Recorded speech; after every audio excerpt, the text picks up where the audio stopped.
दोस्तों, कल्पना कीजिए 25 मिलियन साल पहले की दुनिया में, जब धरती पर एक ऐसा प्राणी विचरण करता था जिसे हेल्पिंग यानी नरक का सुअर कहा जाता था। और इस प्राणी का नाम है डेओडोन। डेओडोन सिर्फ एक विशालकाय प्राणी नहीं था, बल्कि यह धरती के इतिहास का एक अनोखा हिस्सा था। यह जीव ओलिगोसिन और मियोसिन युग के दौरान जीवित था। ओलिगोसिन युग लगभग 34 मिलियन साल पहले शुरू हुआ था और 23 मिलियन साल पहले समाप्त हुआ। यह वह समय था जब पृथ्वी की जलवायु में भारी बदलाव हो रहे थे। धरती की जलवायु गर्म उष्णकटिबंध से ठंडी और शुष्क होती जा रही थी। इस बदलाव का जीव जंतुओं और वनस्पतियों पर गहरा असर पड़ा, जिसमें डेओडोन जैसी नई प्रजातियों का भी उदय शामिल था। ओलिगोसिन और मियोसिन युग के दौरान महाद्वीपों का स्वरूप भी बदल रहा था। महाद्वीप अलग हो रहे थे और नए नए भूभाग उभर रहे थे। इसके कारण धरती पर नए आवास और पर्यावरण तंत्र बने। डेओडोन को इन बदलते आवासों में ढलने की कला में माहिर माना जाता था।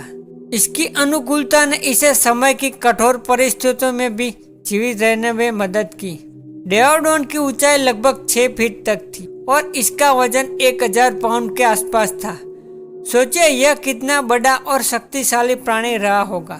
इसके शरीर पर मोटा और खुरदुरा फर था, जो इसे ठंड से बचाने के लिए इंसुलेशन की तरह काम करता था। यह फर न केवल इसे गर्म रखता था, बल्कि यह डेओडोन को अपने आसपास के जंगलों में घुलने मिलने में भी मदद करता था, जिससे यह शिकार पर घात लगा सकता था। डेओडोन का सिर बहुत बड़ा था और इसके मजबूत जबड़े में बड़े बड़े नुकीले दांत थे। ये दांत न केवल शिकार को पकड़ने और मारने के लिए उपयोगी थे, बल्कि ये कठोर हड्डियों को भी तोड़ने में सक्षम थे। इसकी शक्तिशाली गर्दन और जबड़े इसे एक मजबूत शिकारी बनाता है। डेओडोन अक्सर अन्य शिकारियों द्वारा छोड़े गए शवों का भी सेवन करता था।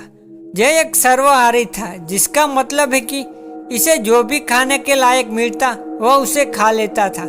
इसके आहार में फल, जड़ें, पत्तियां, कीड़े और छोटे स्तनधारी और यहाँ तक कि सड़े हुए मांस भी शामिल थे। जब वह किसी जंगल में घूमता तो वह पौधों और फलों को खाता, जिससे बीजें फैलाने में भी मदद मिलती थी। उसके मल के माध्यम से ये बीज फैलकर नए पौधे और पेड़ बनते थे, जिससे पारिस्थितिक तंत्र को बनाए रखने भी उसकी महत्वपूर्ण भूमिका थी। इस प्रकार डेओडोन न केवल शिकारी था, बल्कि पारिस्थितिक तंत्र में संतुलन बनाए रखने भी सहायक था। डेओडोन उन जगहों पर पनपता था जहां आज के घने जंगल, दलदली क्षेत्र और बड़े बड़े घास के मैदान होते हैं। उस समय की जलवायु गर्म और स्थिर थी, जिससे हरे भरे जंगल और फूलों से भरे घास के मैदान तैयार होते थे। इन्हीं जगहों में डेओडोन आसानी से अपने शिकार की तलाश करता था। इसके बड़े पैर की मदद से यह तेज दौड़ सकता था, जिससे यह जंगल में अपने शिकार का पीछा करता या किसी खतरे से बच निकलता था। हालांकि समय के साथ जलवायु में बदलाव तेजी से होने लगे। पृथ्वी की जलवायु ठंडी होने लगी और घने जंगलों की जगह घास के मैदान और बंजर भूमि ने ले ली। इसका असर डेओडोन के आहार और रहने की जगहों पर पड़ा। इन बदलावों के साथ साथ डेओडोन को अन्य प्राचीन शिकारी जानवरों से भी मुकाबला करना पड़ा। वे अन्य शिकारी जैसे बड़े मांसाहारी स्तनधारी डेओडोन के सामने शिकार करते थे। संसाधनों की कमी के कारण प्रतिस्पर्धा बढ़ने लगी। इस कारण से डेओडोन की आबादी घटने लगी और धीरे धीरे वे विलुप्त होने की कगार पर पहुंच गए। आखिरकार यह बड़ा और शक्तिशाली प्राणी, जिसे लाखों सालों तक धरती पर राज किया, बदलते मौसम और वातावरण के सामने टिक नहीं पाया। डेओडोन का विलुप्त होना हमें यह सिखाता है कि इस धरती पर कुछ भी स्थायी नहीं है और हर जीव को प्रकृति के हिसाब से ढलना ही पड़ता है। आज के समय में वैज्ञानिक और जीवाश्म विज्ञानी डेओडोन का जीवाश्म का अध्ययन करके उसके जीवन के बारे में जानकारी जुटा रहे हैं। खुदाई के माध्यम से मिले हड्डियों के अवशेष और सीटी स्कैन जैसी आधुनिक तकनीकों की मदद से डेओडोन की शारीरिक रचना और उसकी जीवन शैली के बारे में नई नई बातें सामने आ रही है। विज्ञान की मदद से हमें यह भी पता चलता है कि शायद डेओडोन अकेला नहीं रहता था। इसके सामाजिक जीवन के सबूत मिले हैं, जिससे लगता है कि वे झुंड में रहते थे। झुंड में रहने से न केवल उनका शिकार करना आसान हो जाता था, बल्कि वे आपस में एक दूसरे की सुरक्षा भी कर लेते थे।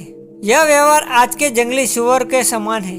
तो दोस्तों, यह थी डेओडोन की कहानी, एक ऐसा प्राणी जो प्रागैतिहासिक समय में धरती का हिस्सा था। यह हमें उस समय के जीवन और पर्यावरण के बारे में एक अनोखी झलक देता है। अगर आपको यह वीडियो पसंद आए तो इसे लाइक करें, अपने दोस्तों के साथ शेयर करें और हमारे चैनल को सब्सक्राइब करना ना भूलें। हम आगे भी आपके लिए ऐसे रोमांचक वीडियो लाते रहेंगे।